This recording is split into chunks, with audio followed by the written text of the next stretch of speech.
Hello दोस्तों, कैसे हो? उम्मीद करते हैं आप सब अच्छे होंगे। आप सभी का स्वागत है फिजिक्स कंसेप्ट में। आज हम पढ़ने वाले हैं लोहे के टुकड़े के बारे में। लोहे का टुकड़ा जो है वो पानी में डूब जाता है और पारे में तैरता रहता है। मतलब पानी में जैसे लोहे के टुकड़े को छोड़ेंगे तो वो डूब जाएगा और पारे में छोड़ेंगे तो तैरता रहता है। ऐसा क्यों होता है कि लोहे का टुकड़ा पानी में डूबता है और पारे में तैरता रहता है? इसके पीछे का कॉन्सेप्ट क्या है, लॉजिक क्या है? तो ये क्वेश्चन जो है कॉम्पिटिटिव एग्जाम्स में बहुत ही पूछा जाता है। इतना ज़्यादा इम्पोर्टेंट है, बहुत ज़्यादा। तो जितने भी आपके कॉम्पिटिटिव एग्जाम्स हैं, जैसे एसएससी हो गया, रेलवे के एग्जामिनेशन, सीडीएस, एनडीए, आपके स्टेट एग्जामिनेशंस, ठीक हैं, और आपके यूपी पुलिस कांस्टेबल, इन सभी एग्जाम्स में पूछे जाते हैं। जितने भी आपके वन डे एग्जामिनेशंस हैं और जितने भी बच्चे कॉम्पिटिटिव एग्जाम्स के हैं, उन्होंने ज़रूर कभी ना कभी इसे देखा होगा, इस क्वेश्चन को पढ़ा होगा। तो आज इस क्वेश्चंस के बारे में हम फुल एक्सप्लेनेशन देंगे कि ऐसा क्यों होता है। ओके, तो इस क्वेश्चन को समझने के लिए आपको वीडियो को लास्ट तक देखना है, बिल्कुल स्किप नहीं करना। उसके बाद बिल्कुल भी इस क्वेश्चन का आंसर आप कभी गलत नहीं करोगे, एकदम एग्जैक्ट क्लिक करोगे। ओके, तो इस क्वेश्चन को हम समझने के लिए सबसे पहले हम पढ़ेंगे डेंसिटी के बारे में। डेंसिटी, ये नाम आपने सुना होगा। डेंसिटी का मतलब डेंस, किसी भी चीज़ का डेंस होना, सघन होना, हिंदी में इसे सघन कहते हैं, या घना होना किसी भी चीज़ का। कोई भी वस्तु है वो कितनी घनी है, कितनी मजबूत है, कितनी सॉलिड है, उसे हम उसकी डेंसिटी कहते हैं। जैसे आपने लोहा देखा होगा, लोहा काफ़ी मजबूत होता है, लकड़ी कमज़ोर होता है। एक लकड़ी का टुकड़ा लेना है छोटा सा, और उतना ही उसी साइज का एक लोहे का टुकड़ा लेना। आप देखना लकड़ी कमज़ोर होता है और लोहे का मजबूत होता है, ठीक है।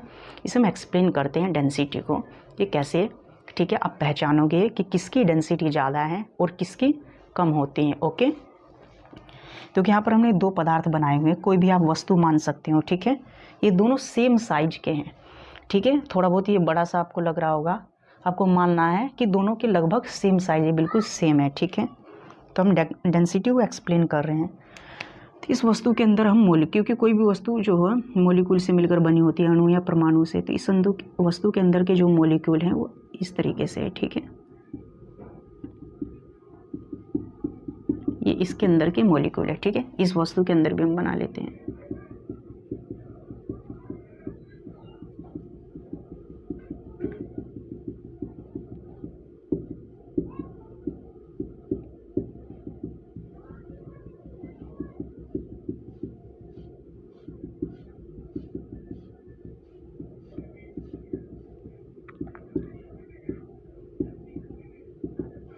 ठीक है, अब यहाँ पर आप नोट कर रहे हो, ये जो वस्तु है इसके अंदर जो है कुछ ज़्यादा भीड़ है, मतलब बहुत ही क्राउड है। इसके अंदर के जो मॉलिक्यूल है बहुत ज़्यादा है, और ये भी सेम साइज का है। जितना इस वस्तु का आकार है वही आकार इस वस्तु का भी है, लेकिन इसके अंदर के जो मॉलिक्यूल है बहुत दूर दूर हैं, बिखरे हुए हैं, है ना, दूर दूर है, बिखरे हुए हैं। इसका मतलब दोनों का साइज़ तो सेम है, इसके अंदर जो मटीरियल है वो बहुत ज़्यादा है। मतलब प्रेशर लगा के मटेरियल को छोटी सी जगह में बहुत ज़्यादा मटेरियल इसमें डाला गया है। इसके मॉलिक्यूल बहुत पास पास हैं और इसके मॉलिक्यूल बहुत दूर दूर है। तो इसमें मटेरियल कम है, मॉलिक्यूल दूर दूर, मतलब इसमें मटेरियल बहुत कम है। कम मटेरियल होने के कारण अब देखो यहाँ पर भीड़ कम है, मॉलिक्यूल बहुत कम है, ठीक है, और यहाँ पर मॉलिक्यूल बहुत ज़्यादा है। तो हम पता लगाएंगे कि डेंसिटी किसकी ज़्यादा है? तो डेंसिटी का मतलब होता है कोई वस्तु कितना सॉलिड है, कितना मजबूत है। तो जो वस्तु ज़्यादा मजबूत होगा उसके अंदर के मॉलिक्यूल बहुत पास पास होते हैं, जैसे ये हो गए, और बहुत ही सघन होते हैं, बहुत घने होते हैं। तो इस पदार्थ के अंदर वस्तु के जो मॉलिक्यूल है बहुत पास पास है, तो हम कहेंगे इसकी डेंसिटी ज़्यादा है। इसके अकॉर्डिंग अगर इन दोनों का वेट काउंट करेंगे तो इसका जो वेट कम आएगा और इसका वेट ज़्यादा आएगा, क्योंकि इसके अंदर का जो मॉलिक्यूल है वो बहुत ज़्यादा है। तो जिसके अंदर मॉलिक्यूल कम होते हैं उसकी डेंसिटी कम होती है, वो हल्का होता है। डेंसिटी डायरेक्टली रिलेशन होता है वेट के, ठीक है, हमारे भार के। जैसे घनत्व जो है ये भार के अनुक्रमानुपाती होता है, मतलब डायरेक्टली रिलेट करता है। अनुक्रमानुपाती का मतलब समानुपाती होता है। अगर हम वस्तु के घनत्व को बढ़ाते हैं, ठीक है, तो इसका भार भी बढ़ जाएगा। ओके, अगर किसी भी चीज़ का घनत्व ज़्यादा है तो उसका भार भी ज़्यादा होगा, ये आपको याद रखना है। घनत्व डायरेक्टली प्रोपोर्शनल भार के, क्योंकि यहाँ पर देख रहे हो मॉलिक्यूल कम है, साइज़ तो दोनों वस्तु का सेम है, इसमें मॉलिक्यूल कम है, इसमें मॉलिक्यूल ज़्यादा है, इसमें बहुत ज़्यादा अणु है, इसमें बहुत कम है, ठीक है। इसमें मटेरियल बहुत ज़्यादा है। जब मटेरियल ज़्यादा है थोड़े से ही जगह में तो ये भारी होगा और ये हल्का होगा। इसकी डेंसिटी भी ज़्यादा होगी और इसकी डेंसिटी कम होगी, ओके। तो यहाँ पर अगर हम बात करते हैं, अगर घनत्व कम है किसी वस्तु का, ब्लैक से डिनोट करें, तीर नीचे का मतलब घनत्व कम है किसी वस्तु का, तो उसका भार भी कम होगा। जैसे ये वाली वस्तु है, इसके अंदर के जो मॉलिक्यूल है बहुत दूर दूर हैं और दूर दूर होने की वजह से इसका घनत्व कम है। जब इसकी डेंसिटी कम है तो इसका भार भी कम होगा, ठीक है। ये कम सॉलिड होगी, कम मजबूत होगी और ये ज़्यादा मजबूत होगी, ठीक है। तो आप अपने घनत्व समझ लिया है। घनत्व का मतलब किसी भी वस्तु का उसके अंदर के जो मॉलिक्यूल हैं वो बहुत पास पास होंगे तो सघन होगा। कोई भी वस्तु जितना मजबूत है, वो जितना सघन है, जितना सॉलिड है, वही उसका घनत्व है। अगर कोई वस्तु ज़्यादा सॉलिड है तो हम कहेंगे उसका घनत्व ज़्यादा है। अगर ज़्यादा सॉलिड है तो घनत्व ज़्यादा है, और वस्तु का घनत्व ज़्यादा है तो वस्तु का भार भी ज़्यादा है, ठीक है। किसी वस्तु का घनत्व कम है, मतलब कोई वस्तु है उसका घनत्व कम का मतलब वो कम सॉलिड है, कम मजबूत है, कम घनी है। और जब कम मजबूत है, कम सॉलिड है तो उसका घनत्व क्या होगा? कम। और घनत्व कम होगा तो उसका भार भी कम होगा। तो घनत्व डायरेक्टली प्रोपोर्शनल भार के होता है। अगर घनत्व में चेंजमेंट करेंगे तो भार में भी चेंजमेंट होगा। घनत्व बढ़ रहा है इसका मतलब वस्तु भारी है, किसी वस्तु का घनत्व कम है इसका मतलब वस्तु हल्की है, ओके। अब घनत्व बढ़ेगा तो आप समझ लो कौन सी वस्तु भारी है, कौन हल्की है। तो इसी से आपको पता चलेगा कि हमेशा भारी वस्तु डूबती हैं और हल्की वस्तु तैरती हैं, ठीक है। तो इसके अकॉर्डिंग हम अभी बता देंगे आपको ये कैसे कैसे काम करता है, ठीक है। तो सिंपल हम इसे लिख सकते हैं, ये लोहा है, ठीक है, ये आयरन है, और इसे कोई भी आप पदार्थ मान लो, पानी मान लो, ठीक है, या लकड़ी हम मान सकते हैं, ठीक है, कोई भी वस्तु आप मान लेना, ठीक है। तो इसका जो लोहे का जो डेंसिटी है, इसकी जो डेंसिटी इस पदार्थ की कम है और इस पदार्थ की जो डेंसिटी है वो ज़्यादा है। तो आपने देख लिया लोहे की डेंसिटी इससे ज़्यादा है, ये लकड़ी या पानी मान सकते हो। तो देखो पानी जो होते हैं इससे ज़्यादा जो है लोहे की डेंसिटी, तो पानी से ज़्यादा लोहे का घनत्व होता है, ठीक है। तो यहाँ पर हम लोहे के घनत्व को मेंशन कर रहे हैं। लोहे का जो डेंसिटी होता है वो पानी से ज़्यादा होता है और पारे से कम होता है। जो पारे वाला लिक्विड होता है ना, इससे कम इसकी डेंसिटी होती है। तो पारे का लिक्विड क्या हो जाएगा? लोहे से ज़्यादा। देखो लोहे से ज़्यादा पारे का घनत्व है, ठीक है। डेंसिटी का मतलब डी यहाँ पर लिखा हुआ है। तो पानी से लोहे की डेंसिटी जो होती है ज़्यादा होती है और पारे से लोहे की डेंसिटी कम होती है।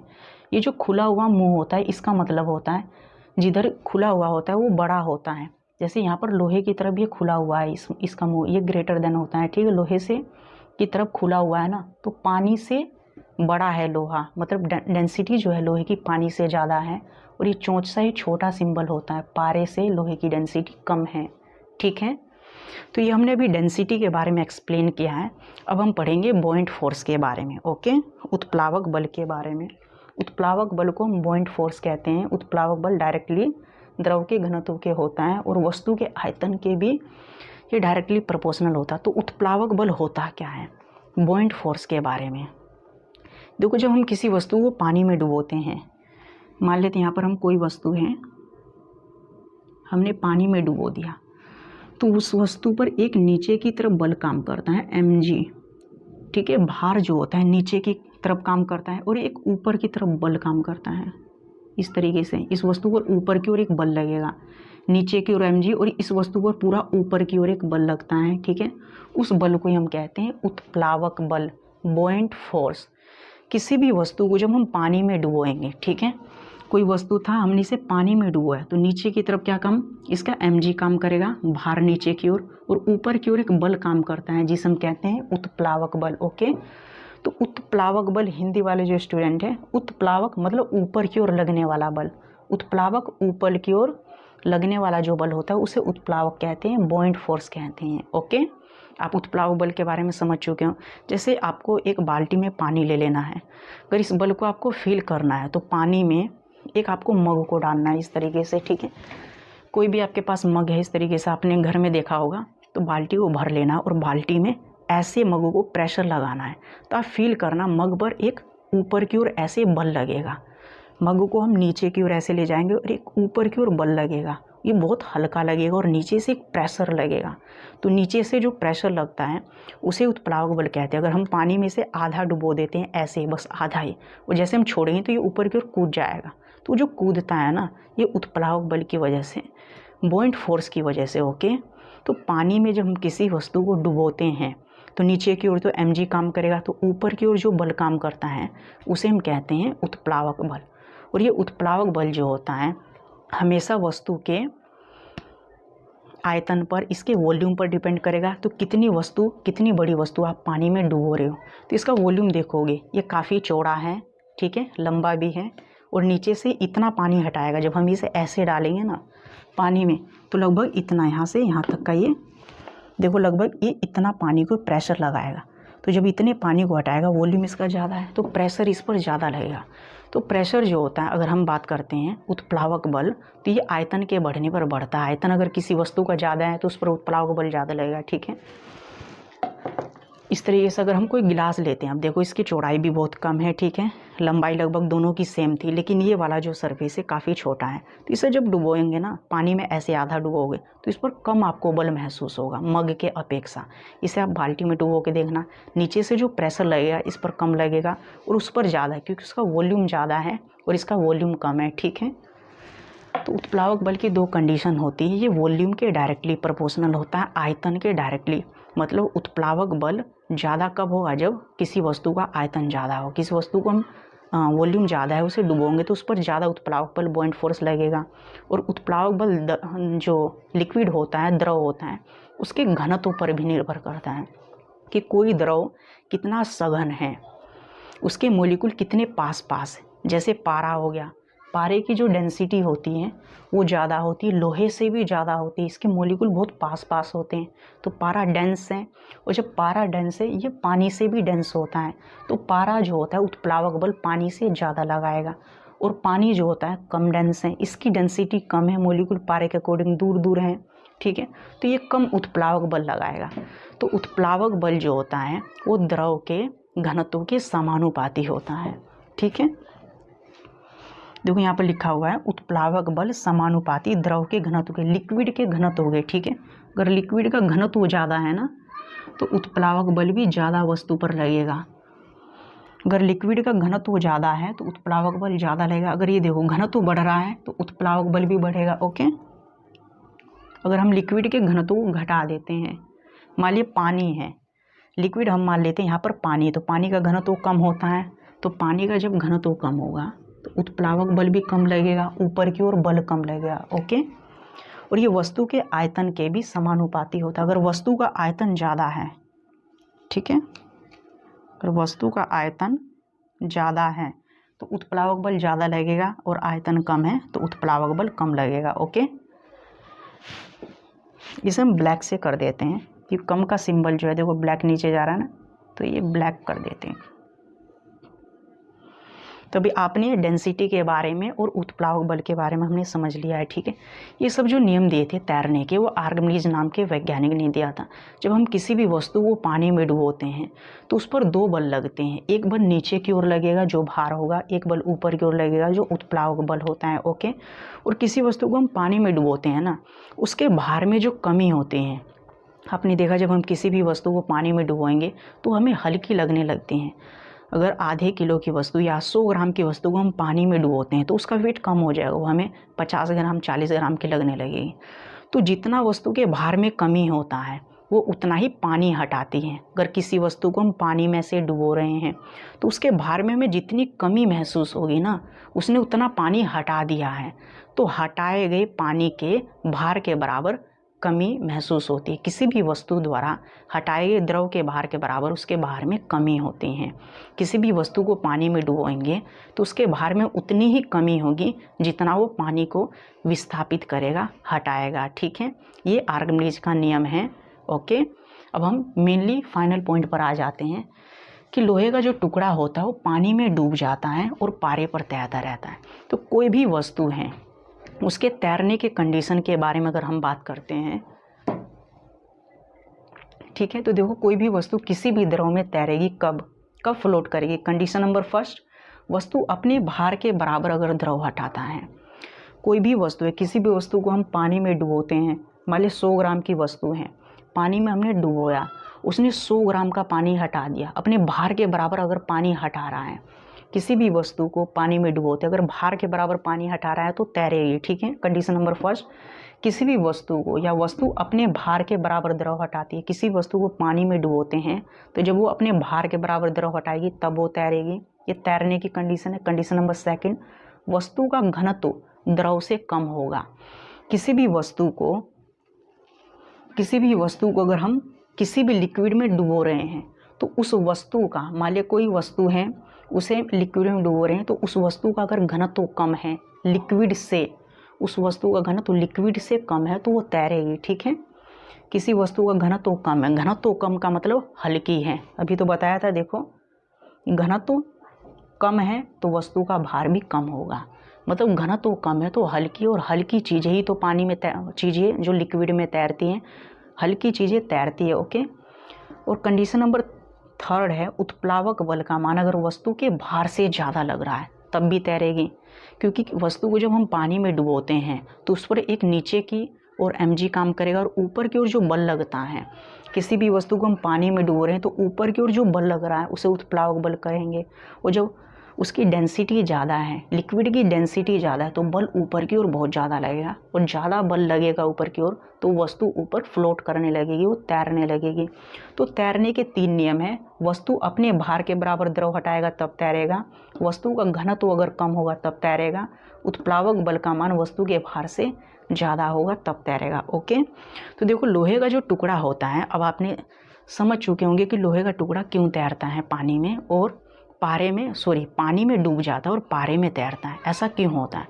क्योंकि लोहे की जो डेंसिटी है ना वो ज़्यादा होती है पानी से, लोहे की डेंसिटी पानी से ज़्यादा होती है, मतलब डेंसिटी ज़्यादा है, देखो लोहे की जो डेंसिटी है वो पानी से ज़्यादा है, और जब डेंसिटी ज़्यादा होगी, ये रेड कलर से तीर जा रहा है ऊपर, जब डेंसिटी ज़्यादा होगी, ठीक है, तो भार भी ज़्यादा होगा, देखो डेंसिटी ज़्यादा तो भार भी ज़्यादा, इसका मतलब लोहे की डेंसिटी ज़्यादा है तो लोहा भारी है, और भारी चीज़ तो डूबेगा, तो लोहे को पानी में छोड़ेंगे तो ये डूब जाएगा, अगर किसी लोहे को पानी में छोड़ेंगे तो वो डूब जाएगा। लेकिन लोहे की डेंसिटी पारे से कम है, लोहे की डेंसिटी जो है वो पारे से कम है, तो ये पारे में छोड़ेंगे ना तो डेंसिटी कम है, मतलब हल्का है, पारे से हल्का है, लोहे की डेंसिटी पारे से कम है, तो पारे से डेंसिटी कम मतलब लोहा पारे से हल्का है, और जब पारे से हल्का है तो लोहे को जब हम पारे में छोड़ेंगे तो ये तैरने लगेगा। तो एक लोहे का टुकड़ा ले लेते हैं, तो जैसे पारे में छोड़ेंगे तो ये तैरने लगेगा ऊपर, ये डूबेगा नहीं, ठीक है, फ्लोट करता रहेगा। तो घनत्व कम होने के कारण वस्तु तैरते हैं, ठीक है। तो लोहे का जो घनत्व होता है वो पानी से ज़्यादा होता है और पारे से कम होता है, इसलिए लोहा पानी में डूब जाता है और पारे में तैरता रहता है, क्योंकि पानी से भारी होता है और पारे से हल्का होता है। डेंसिटी का मतलब यही तो है, ज़्यादातर एग्जाम में जो है डेंसिटी के अकॉर्डिंग क्वेश्चन पूछा जाता है हमेशा। डेंसिटी, कोई भी वस्तु अगर पानी में डूब रही है इसका मतलब वो भारी है, कोई भी वस्तु पानी में डूब रही है भारी है, इसका मतलब उसकी डेंसिटी ज़्यादा है। तो कोई भी वस्तु जब डूबेगी तो उसकी डेंसिटी ज़्यादा होगी, और तैरेगी तो उसकी डेंसिटी कम होगी, हमेशा याद रखना, ये फाइनल लॉजिक है इसका, ठीक है। कभी कुछ भी ना याद आए तो हमेशा याद रखना, जो डूब रही है वो भारी है, इसका मतलब उसकी डेंसिटी ज़्यादा है, और जो तैर रही है वो हल्की है, उसकी डेंसिटी कम है। ये हमेशा जो होता है कंपेयर करने पर डेंसिटी हम निकालते हैं कि कब ज़्यादा होगा कब कम होगा, क्योंकि लोहे को हमने पानी से कंपेयर किया तो लोहा की डेंसिटी ज़्यादा हुई, लेकिन लोहे को जब हमने पारे से कंपेयर किया तो लोहे की डेंसिटी कम हो गई। तो कंपेयर के अकॉर्डिंग हम बताएंगे किसकी डेंसिटी ज़्यादा है और किसकी कम है। एक और क्वेश्चन में लोहे के इसी प्रश्न का आंसर 2 तरीके से दिया जाता है। एक और कहा जाता है, मतलब लोहा जो होता है जैसे हम पानी में छोड़ते हैं ना, तो लोहा जो होता है छोटे से एरिया में लोहे में बहुत मटेरियल होता है और ये भारी होता है, तो ये अपने भार के बराबर पानी नहीं हटा पाता है।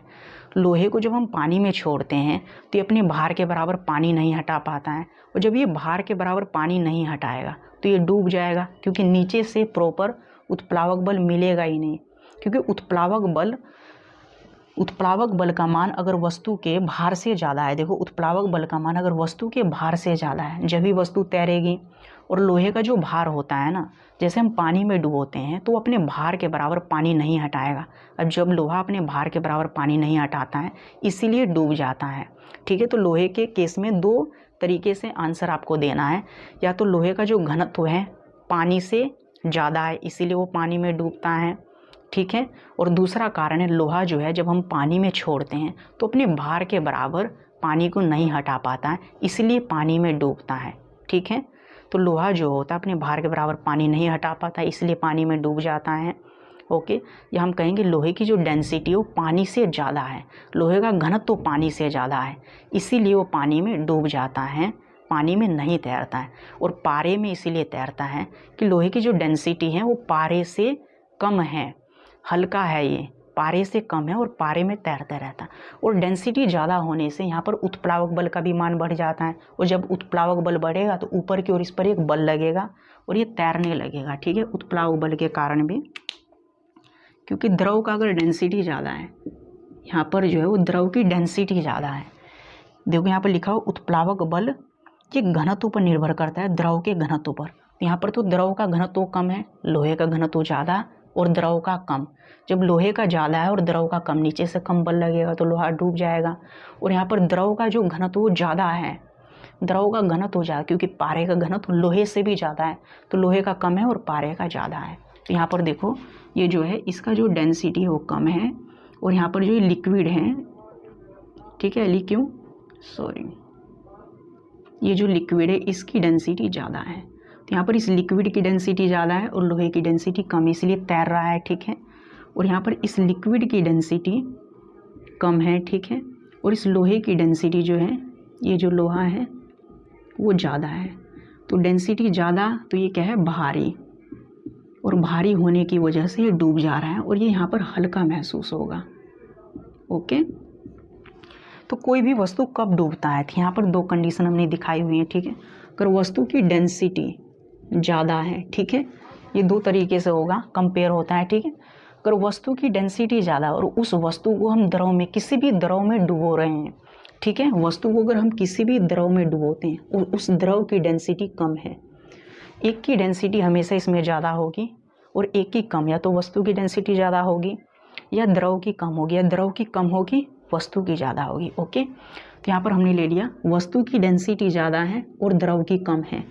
तो देखो वस्तु की डेंसिटी ज़्यादा है तो वस्तु भारी है तो वो डूब जाएगा। तो फर्स्ट कंडीशन में वस्तु जो है इसमें डूब जाएगा। ठीक है, यहाँ पर लिख रहे हैं डूब जाएगा, डूब जाएगा। ओके, अगर सेकंड कंडीशन में देखते हैं वस्तु की डेंसिटी कम है, किसी भी वस्तु को जिसे हम पानी में डुबो रहे हैं उसकी डेंसिटी कम है और द्रव की डेंसिटी ज़्यादा है, लिक्विड की डेंसिटी ज़्यादा है।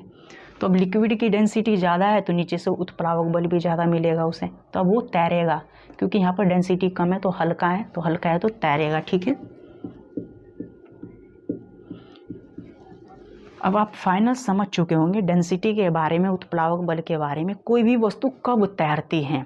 तो ज़्यादातर जो है एग्जाम में आपको डेंसिटी दिखाई देगा, क्योंकि डेंसिटी के अकॉर्डिंग ही इसका आंसर देते हैं। और लोहे के केस में दो तरीके से, लोहा पानी में डुबोएंगे तो अपने भार के बराबर पानी नहीं हटाएगा तो डूब जाएगा। अगर ये ऑप्शन में नहीं है तो आपको डेंसिटी ज़रूर मिलेगा कि लोहे की डेंसिटी जो होती है पानी से ज़्यादा होती है इसलिए पानी में डूबता है और पारे से कम होती है। इसीलिए कोई भी वस्तु हो, किसी भी तरीके की वस्तु हो, अगर हम उसे किसी वस्तु को किसी लिक्विड में हम डाल रहे हैं, अगर वो वस्तु डूब रही है, हमेशा कोई भी वस्तु अगर डूबेगी तो हमेशा समझना वो भारी है, क्योंकि भारी चीज़ डूबती है तो भारी है, उसकी डेंसिटी ज़्यादा है। अगर कोई वस्तु तैर रही है तो उसकी डेंसिटी कम है, कोई वस्तु तैर रही है तो उसकी डेंसिटी कम है। और जिसमें उस वस्तु को डुबो रहे हैं, मान लिया कोई वस्तु है उसे हमने किसी लिक्विड में डुबोया और वस्तु तैरने लगी, इसका मतलब वो वस्तु की जो डेंसिटी है वो तो कम है लेकिन लिक्विड की डेंसिटी ज़्यादा। तो एक वस्तु की अगर डेंसिटी कम होगी तो लिक्विड की ज़्यादा होगी, और वस्तु की डेंसिटी अगर ज़्यादा होगी तो लिक्विड की कम होगी। ये भी आपको रिलेशन ध्यान रखना है। ठीक है, तो कोई भी वस्तु किसी भी लिक्विड में तैरेगी तो उसकी डेंसिटी कम होगी, अगर डूबेगी तो उसकी डेंसिटी ज़्यादा होगी। ये कॉन्सेप्ट आपको माइंड में लॉक कर लेना है। बस इतना सा पार्ट आपका क्वेश्चन एकदम एग्जैक्ट होगा, आप बिल्कुल गलती नहीं करोगे। ओके, उम्मीद करते हैं कि इस सेशन में हम आपको एक बेहतर नॉलेज दे पाए होंगे और इन क्वेश्चन को हम अच्छे से आपको एक्सप्लेन कर पाएँ, ठीक है। अगर हमारी वीडियो आपको थोड़ी सी भी हेल्प करती है तो आप ज़रूर कमेंट में बताएं। ओके, हम फिर मिलेंगे नेक्स्ट वीडियो के साथ, तब तक के लिए बाय बाय।